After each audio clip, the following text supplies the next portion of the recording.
तो आइए आज स्काई लार्क का जो है अगला पार्ट हम देखते हैं। इसके पहले लगभग 4 से 5 पार्ट बना चुके हैं, तो ये लास्ट पार्ट होगा आज का। तो 8 इवेंट से 8 इफ यहाँ से देखना है। तो 8 इफ वी कुड स्कार्न, 8 माने फिर भी। जैसे कि आपको पता है कि इसमें जो है पीवी शैली जो है इसके कवि हैं, वो जो है स्काई लार्क पक्षी। कौन सा पक्षी? स्काई लार्क, जिसको हिंदी में कहते हैं लवा पक्षी, या इसका दूसरा नाम है अवावील पक्षी। ठीक है, लवा या अवावील पक्षी। तो इसका जो है गीत सुन रहे हैं, वो भी कल्पना के माध्यम से सुन रहे हैं। और इनका स्काई लार्क का गीत जो है इनको दुनिया के सभी चीज़ों के गीत से अच्छा लग रहा है। चाहे विवाह गीत हो, चाहे समूह गीत हो, चाहे कवियों का सॉन्ग हो, कुछ भी हो, सबसे अच्छा लग रहा है। तो उसके गीतों की तुलना बहुत सी चीज़ों से करते हैं और सबसे जो है उसका गीत सुपीरियर बताते हैं। क्लियर? तो देखते हैं 3 स्टैंजर आ गया है। 21 स्टैंजर की पोएम थी, तो बाकी स्टैंजर हम पढ़ा चुके हैं आपको। लास्ट आज जो है इसका जो है सब समाप्त कर देंगे, 3 स्टैंजर। तो देखते हैं फटाफट। 8 फिर भी शैली कह रहे हैं कि फिर भी इफ़ वी कुड स्कार्न, यदि हम स्कार्न माने तिरस्कार होता है, किसी का तिरस्कार करना। हेट माने घृणा, कुड माने सके, यदि हम सके मतलब ऊपर उठ सके। ठीक है, कुड मतलब यहाँ कुड राइज, ऊपर उठ सके। ठीक है, स्कार्न माने घृणा, हेट माने स्कार्न मीन्स तिरस्कार, हेट मीन्स घृणा, प्राइड माने घमंड, एंड फियर माने भय। फिर भी यदि हम तिरस्कार, घृणा और घमंड और भय से ऊपर उठ सकें। क्लियर? ऊपर उठ सके मतलब ये सभी चीज़ ना करें। ठीक ना, महसूस करें इन सभी चीज़ों को और उसको करें ना। Clear? If we were things born, यदि हम चीज़ों को जन्म देते हैं। थिंग्स माने चीज़ों को, बॉर्न माने जन्म। ठीक है, यदि हम किसी चीज़ को जन्म देते हैं। Not to shed a tears, और नॉट टू शेड और ना गिराते हैं। शेड मीन्स गिराना या निकालना, गिराना या निकालना होता है, या तो निकालना हो जाएगा। टीयर माने आंसू, और एक भी आंसू नहीं निकालते हैं। क्लियर? यदि हम किसी चीज़ को जन्म देते हैं, ठीक है, और आंसू नहीं निकालते हैं। ठीक है, शेड मीन्स गिराना या निकालना, तो यहाँ निकालना हो जाएगा। तो कहने का मतलब ये है, तो हम भी जो है लवा पक्षी की तरह आनंदित हो सकते हैं। यहाँ आनंद की बात किया जा रहा है। कब कब आनंदित हो सकते हैं? लवा पक्षी की तरह कब आनंदित हो सकता है? कहना है कि यदि जो है हम if we could scorn hate and, ठीक है, स्कॉर्न माने तिरस्कार करना। क्लियर? किसका तिरस्कार? हेट, घृणा, प्राइड, गर्व एंड फियर और भय। यदि हम, ठीक है, तिरस्कार, घृणा और घमंड और भय से क्या ऊपर उठ सकें, मतलब इन सभी का तिरस्कार करें। घृणा और घमंड और भय का तिरस्कार कर दें, कहने का मतलब इन सभी से क्या हो, ऊपर उठ सकें। क्लियर?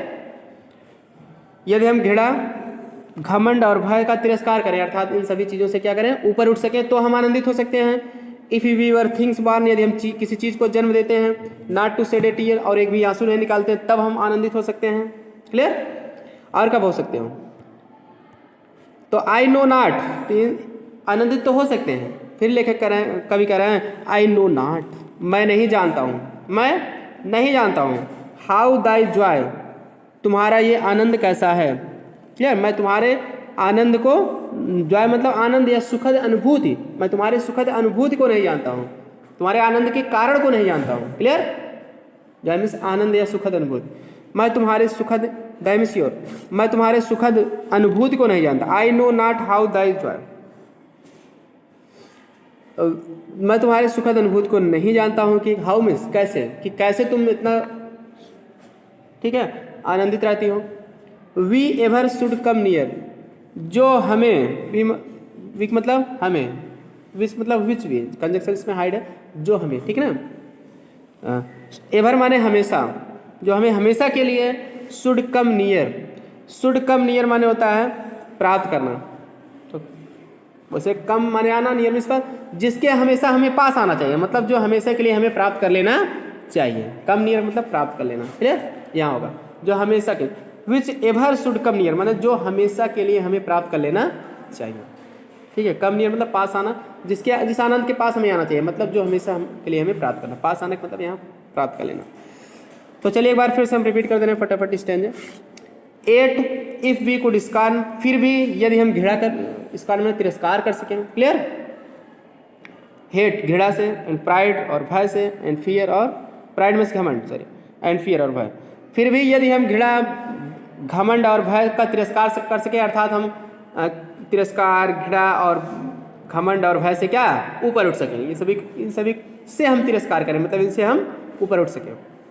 इफ, तो हम आनंदित हो सकते हैं, ये सेंस इसमें छिपा है, क्लियर। यदि के बाद तो आता ना, तो कामक मतलब तो मतलब तो हम आनंदित हो सकते हैं, क्योंकि कभी आनंद की बात करता ना, तो उसको गीत से आनंदित मिलता है, तो हम आनंदित हो सकते हैं। If we were things born not to shed a tear, यदि हम चीज़ों को जन्म देते हैं और आंसू नहीं निकालते हैं, तो भी हम आनंदित हो सकते हैं, क्लियर। अगर आंसू नहीं निकालोगे तो आनंदित ही रहोगे ना। I know not how thy joy, मैं नहीं जानता हूँ, हाउ दाई जॉय, कि ये तुम्हारा सुखद अनुभूति कैसा है, कहने मतलब मैं तुम्हारे सुखद अनुभूति को नहीं जानता हूँ। We ever should come near, जो हमें हमेशा के लिए प्राप्त कर लेना चाहिए। अगर मैं जान जाऊँगा तो हमेशा के लिए प्राप्त कर लेता हूँ वैसे सुखद अनुभूति, ठीक है, क्योंकि मैं तुम्हारा गाना सुन रहा हूँ, मुझे सुखद अनुभूति मिल रही है। अगर मैं जान जाऊँ तो मैं भी आनंदित हो सकता हूँ तुम्हारी तरह, क्लियर। चलिए अगला stand. Better than all measures, better माने अधिक अच्छा है, देन ऑल मीजर्स, मीजर्स माने छंद, यहाँ मीजर्स में छंद होगा, जो हम छंद दोहा सब पढ़ते नहीं हो भाई। तो बेटर माने अधिक अच्छा है, देन ऑल मीजर्स, सभी छंदों से, ऑफ डिलाइटफुल साउंड, डिलाइटफुल मतलब क्या होता है, सुखद, साउंड माने ध्वनि, ठीक है। तो कह रहे हैं कि तुम्हारा ये सुखद ध्वनि जो है सभी छंदों से क्या है, अधिक अच्छा है, क्लियर। जैसे किताबों में जो छंद पढ़ते हो उन सभी छंदों से जो है, मतलब कि लवा पक्षी का जो गीत है वो सभी से क्या है, अधिक अच्छा है। उसको पढ़ने से उतना अच्छा नहीं लगेगा, सुखद नहीं अनुभूत होगा जितना कि इसका गाना सुनने से। तो बेटर माने अधिक अच्छा, देन ऑल मीजर्स, उन सभी छंदों से, आप डिलाइटफुल साउंड मतलब सुखद ध्वनि की, सुखद ध्वनि की सभी छंदों से, मतलब वही है तुम्हारा ये सुखद ध्वनि सभी छंदों से अधिक अच्छा है। बेटर देन ऑल ट्रीजर्स, फिर आगे कह रहे हैं ट्रीजर्स माने बहुमूल्य, और तुम्हारी ये कला जो है वो सभी से क्या है, बहुमूल्य है, ठीक है, बहुमूल्य है, ठीक। मतलब कि ट्रीजर्स माने बहुमूल्य होता है, बहुमूल्य या महत्वपूर्ण भी कह सकते हो, clear. That in books are found, जो किताबों में पाई जाती हैं, और जो किताबों में पाई जाती है उन सभी से अधिक क्या है, बहुमूल्य है या महत्वपूर्ण है, ठीक। Better than all treasures that, ठीक है, उन सभी से अधिक महत्वपूर्ण है या बहुमूल्य है, that in books are found, जो किताबों में पाई जाती हैं। मतलब ये है कहने का मतलब, जैसे तुम्हारा जो छंद रचना है और छंद रचना करने की जो कला है, जो ठीक है, पुस्तकों में पाई जाती है, पुस्तकों में पाई जाने वाली कला, ठीक, से भी अधिक क्या है, बहुमूल्य है या महत्वपूर्ण है, क्लियर। जैसे कभी लोग किताबों में लिखते हैं, ठीक, छंद की रचना करते हैं, क्लियर, अपनी कला को जो है गीत के माध्यम से लिखते हैं, लेकिन उनसे ज़्यादा महत्वपूर्ण और बहुमूल्य तुम्हारा ये गीत है, गीत गाने की कला है, ठीक है। और द स्किल्स टू पोएट, आगे बता भी दे रहा है कवि, द स्किल्स माने कौशल, टू पोएट कवियों के पास, कवियों वर्क में होना, वर्क मतलब यहाँ था नहीं, होना विकास से घंटा, तो कवियों के पास कौशल तो होता है, the skill to the poet work, कवियों के पास कौशल तो होता है, thou scorner of the ground, लेकिन तुम कह रहे हैं कि स्कॉर्नर माने घृणा करना, तुम तो लेकिन घृणा करने वाली हो, स्कॉर्नर में घृणा करना, तो स्कॉर्नर माने घृणा करने वाली, घृणा करना या तिरस्कार करना एक ही चीज़ है, clear. Off the ground, ground means पृथ्वी, ठीक है, दाउ स्कॉर्नर, लेकिन तुम उनसे घृणा करने वाली हो, मतलब देखिए फिर से बता रहे हैं, the skill to the poet work, कवियों के पास कौशल तो होता है, लेकिन दाउ स्कॉर्नर, लेकिन तुम कवियों के कौशल से क्या करने वाली हो, घृणा करने वाली हो। ऑफ द ग्राउंड, क्यों, क्योंकि तुम जो है पृथ्वी से घृणा करती हो, क्लियर, क्योंकि तुम पृथ्वी से घृणा करती हो। यहाँ स्कॉर्नर ऑफ द ग्राउंड मतलब धरती से घृणा करने वाले, मतलब क्या, कवियों के कौशल से तुम घृणा करती हो, क्यों, क्योंकि तुम पृथ्वी से घृणा करती हो, ग्राउंड माने जमीन, पृथ्वी पर से घृणा करती हो। मतलब पृथ्वी से घृणा करने का मतलब ये है कि वो पृथ्वी पर तो आती नहीं है पक्षी, हमेशा आकाश में रहती है ना, आकाश से गीत गाती रहती है, तो पृथ्वी से घृणा करती है, इसलिए पृथ्वी पर उतरती ही नहीं है। तो जब पृथ्वी पर नहीं उतरेगी तो कवियों के कौशल से भी वो क्या करेगी, घृणा ही करेगी, क्योंकि वो कवियों के कौशल से घृणा करती है, इसलिए वो पृथ्वी पर नहीं उतरती है।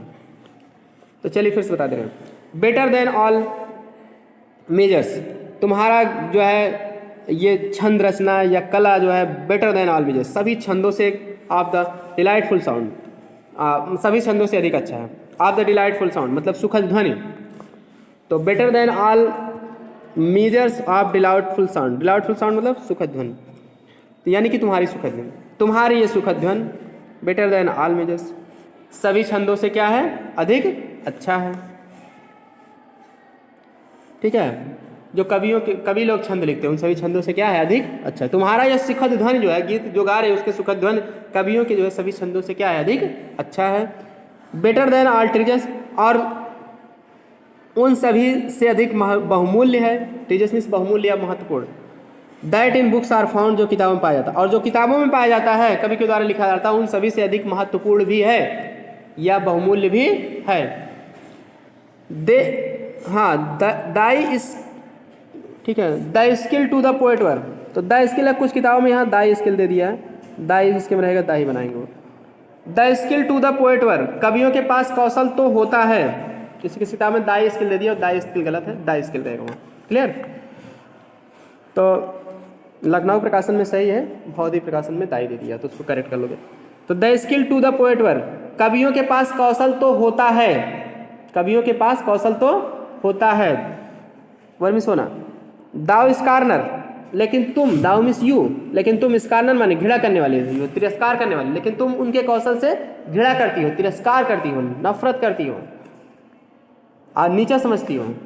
ऑफ द ग्राउंड, क्यों, क्योंकि तुम ग्राउंड से, ग्राउंड के प्रति जो है तुम नफरत करती हो, मतलब तुम, क्योंकि तुम जमीन से घृणा करती हो, पृथ्वी से घृणा करती हो। क्लियर, कवियों के पास कौशल तो होता है लेकिन तुम कवियों के कौशल से घृणा करती हो क्योंकि तुम पृथ्वी से घृणा करती हो, तुम पृथ्वी पर आती ही नहीं हो। ठीक है, आकाश से ही तुम गाती रहती हो और मैं तुम्हारा गाना सुनता रहता हूँ, जो कि मुझे सबसे ज़्यादा क्या करता है, आनंदित करता है। तो चलिए लास्ट स्टैंजा देख लेते हैं। फिर कवि कह रहा है लवा पक्षी से, टीच मी, मुझे सिखा दो, मुझे भी सिखा दो। हाफ माने आधा, द ग्लैडनेस माने प्रसन्नता, मुझे तुम अपनी प्रसन्नता का आधा भाग ही सिखा दो, मतलब जितना तुम प्रसन्न रहती हो उसका आधा ही मुझे सिखा दो, ना पूरा सिखाओ तो आधा ही सिखा दो। क्लियर, कभी इतना लालायित है प्रसन्न होने के लिए, कभी लावा पक्षी की तरह। Teach me half the gladness, तुम अपनी प्रसन्नता का, यानी कि जितना तुम प्रसन्न हो उसका आधा ही मुझे क्या करो, सिखा दो। दैट, ठीक है, दैट मतलब जिससे, दैट मीन्स वाह, दाई माने योर, तुम्हारा, ब्रेन माने, दैट मतलब यहाँ जो होगा कंजक्शन है, दैट मीन्स जो, दाई ब्रेन माने तुम्हारा मस्तिष्क, मस्ट नो मतलब जानता है, जो तुम्हारे मस्तिष्क को जानना चाहिए, मतलब जो तुम्हारा मस्तिष्क जानता है। क्लियर, जो तुम्हारा मस्तिष्क जानता है, ब्रेन मीन्स मस्तिष्क या बुद्धि या विवेक। ठीक है, तो जो तुम्हारा मस्तिष्क जानता है। क्लियर, सच मतलब कि जो तुम्हारा मस्तिष्क जानता है कि किस तरह से प्रसन्न रहा जाता है, तो तुम अपनी उस प्रसन्नता का आधा हिस्सा ही मुझे क्या करो, सिखा दो। सच हारमोनियस मैडनेस, क्यों सिखा दो, कह रहे कि सच माने ऐसी, हारमोनियस माने मधुर, मैडनेस माने होता अनुभूतियाँ, यहाँ मैडनेस माने पागलपन नहीं होगा, मतलब अनुभूतियाँ। क्लियर, फीलिंग्स, तो ऐसी मधुर अनुभूतियाँ फ्रॉम माई लिप्स, मेरे होठों से भी, वुड फ्लो माने बहना या प्रवाहित होना, ताकि ऐसी ही मधुर अनुभूतियां मेरे भी होठों से प्रवाहित हो सके। The world should listen then, तब संसार मुझे भी सुनेगा, as I am listening now, जैसा कि मैं अब तुम्हें सुन रहा हूँ। The world should listen then, संसार तब सुनेगा मुझे भी। ठीक है, as I am listening now, जैसा कि अब मैं तुम्हें सुन रहा हूँ। अगर तुम मुझे अपनी प्रसन्नता का आधा भाग भी मुझे सिखा दोगे तो मैं भी गाऊंगा गाना का मतलब ये कविता लिखेंगे, उसको सॉन्ग करेंगे, तो ठीक है, उस सॉन्ग को सिंग करेंगे तो लोग उसको सुनेंगे। ठीक है, तो सबको अच्छा लगेगा। तो चलिए एक बार फिर से रिपीट करते हैं stanza, last stanza. Teach me, मुझे सिखा दो, हाफ द ग्लैडनेस, प्रसन्नता का आधा हिस्सा ही, that thy brain must know, जो तुम्हारा मस्तिष्क अवश्य ही क्या करता है, जानता है, मस्तिष्क अवश्य, ठीक है, मुझे जो तुम्हारा मस्तिष्क, ठीक है, जानता है, उसका उस हिसाब से जो प्रसन्न रहती है तो उस प्रसन्नता का आधा हिस्सा ही सिखा दो। सच हारमोनियस मैडनेस, ठीक है, तो कह रहे हैं कि ऐसी ही मधुर अनुभूतियाँ from my lips would flow, तब मतलब मेरे लिप्स माने होठों से, मेरे होठों से ही प्रवाहित हो सकेंगी। Clear? The world should listen then, संसार तब सुनेगा as I am listening now, जैसे मैं अब तुम्हें सुन रहा हूँ, मतलब संसार तब मेरी भी गाने को वैसे ही सुनेगा जैसे मैं तुम्हें अब सुन रहा हूँ, इस समय सुन रहा हूँ। क्लियर?